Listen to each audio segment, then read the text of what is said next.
Well, I had three sisters, one brother.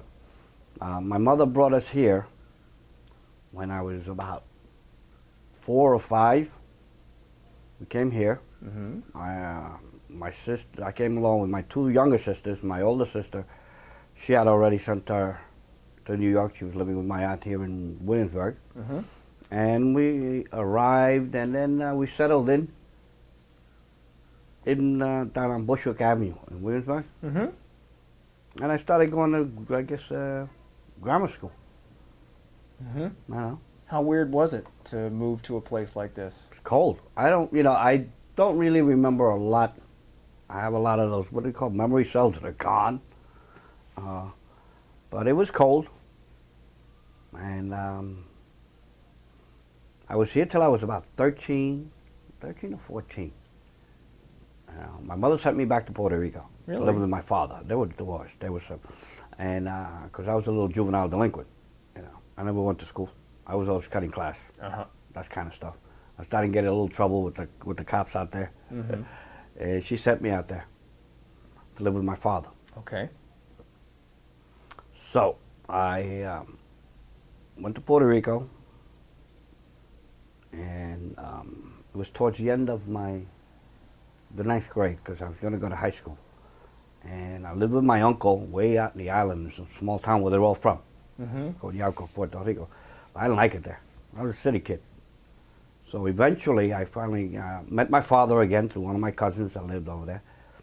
And I asked him if I could, move to San Juan. Mm-hmm. That was the biggest city. And I did. And then after the summer was over, my father asked me if I was going back to school or was I going to go to work. One of the two. So he gave me that choice, so I went to work. I never went to high school. Mm-hmm. I never went to high school. So I went to work. I used to help him around the house. I used to sell this stuff like you would see you would consider him the hot dog guy here. Well, he sold that kind of food down there. On a cart kind of thing? On a cart or something. No, when we first started, it used to be right outside the balcony. Mm-hmm. It's a long story. And then through one of my cousins who worked at the Sheraton Hotel in Puerto Rico, I used to go there on the weekend, Saturday and Sunday, Mm-hmm. to hang out with him in the pool and the beach. And I used to help out cleaning up around the pool, handing out towels. I got a job there. As a pool boy, cleaning up and handing out towels, Mm-hmm. They didn't want to give me a job because what happened was my father was a union representative. Okay. He was a union official with the Teamsters, Puerto Rico. And he had caused these people grief, and they knew I was his son. But I eventually got it, and then my cousin eventually left because he said, I gotta get a real job in life. He was like 20 now. Mm-hmm. I think I was like 15 or 16, and he left. One of the other guys became assistant pool manager, Mm-hmm. and they opened up a slot for a lifeguard. So I applied for it, and they weren't going to give it to me again because of who my father was. This time they would, their rationale was, if you go out there and you get hurt, we're going to get holy hell from this man. But it's funny. When I go on vacation, and if I go see him, and I'm in a hotel, and he'll come in, and all the old timers that work there. I'm talking about the '60s, early '60s. After Cuba fell, all the tourism went to Puerto Rico, Yeah. and they still remember that guy. They still remember him. But I got a job as a lifeguard, and because the lifeguards, while I was working as a pool boy, we had one old timer, Paul, who was a Korean veteran. Uh-huh. And he was in the UDTs, you know what those are, right? Underwater demolition teams in Korea. He was great. But plus he was an old timer. There were me and my buddy. There were three of us: Carlos, Joe, and me, Joe. And we used to call him Pop. Right? Sure. Then he get pissed because he said, "Pop," he said, "Come here, the three of you little punks, let's go out in the ocean." And he'd take us out there. We'd be out there 4 or 5 miles out in the ocean swimming. But he taught us a lot about the ocean, Hmm. how to be safe in it, comfortable. make it like your second skin. Huh.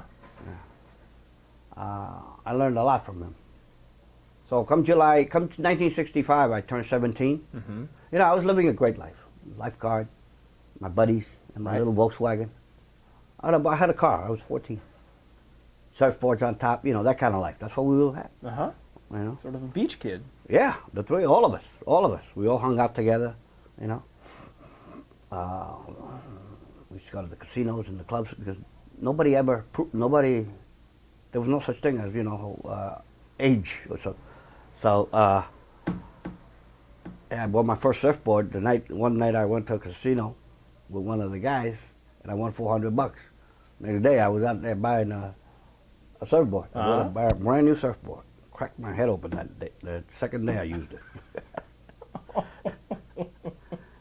But that's what I was doing till 1965. Uh-huh. And then I turned 17 in July. And then I don't know what got into me, but I went to join. And then I went to join the Navy because I wanted to do what he wanted. Uh-huh. I did. In San Juan, have you ever been there? Yes. Down by El Morro, Mm-hmm. with the recruiting Okay. station, because the Army was still there. And I went down there looking for thinking, well, this is where they all are. We all know that. But I found out somebody told me that the naval recruiter was on the other side of the island. Uh-huh. I went, hell with it. I think I was in the Army, the office of the Army recruiter. And I'm looking at this big poster of this paratrooper. And two of my cousins were paratroopers before. I go, okay, I want to do that. I joined the Army when I was Huh. 17. So, What was your family reaction?